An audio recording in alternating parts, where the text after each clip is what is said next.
I am salute with you, Sir Noli, because you have the heart to share this campaign of financial literacy. Because our purpose, ano po ang purpose natin? We want to stop the poverty. Paano mai-stop ang poverty? Paano ma-end ang financial illiteracy? Is sa pamamagitan ng pagturo ng financial education.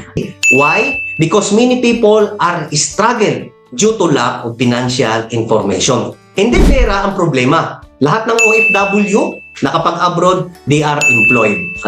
Of course, may iba na nakakaranas talaga, they are distressed. But most OFW, may trabaho, may kita. Malaki ang kita, pero ang problema, challenge sa kanila yon. Pag-uwi sa Pilipinas, bankrupt pa rin kasi hindi alam paano ayusin, i-steward ang kanilang kaperahan.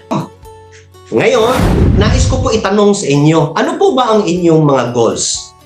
Ano po ba ang inyong mga goals sa inyong buhay? Ako po ay may goal sa aking buhay.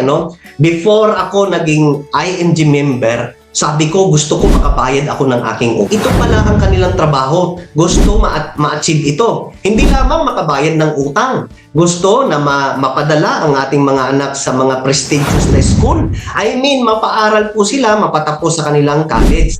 Possible, ang inyo din pong goal ay become a better provider for your family.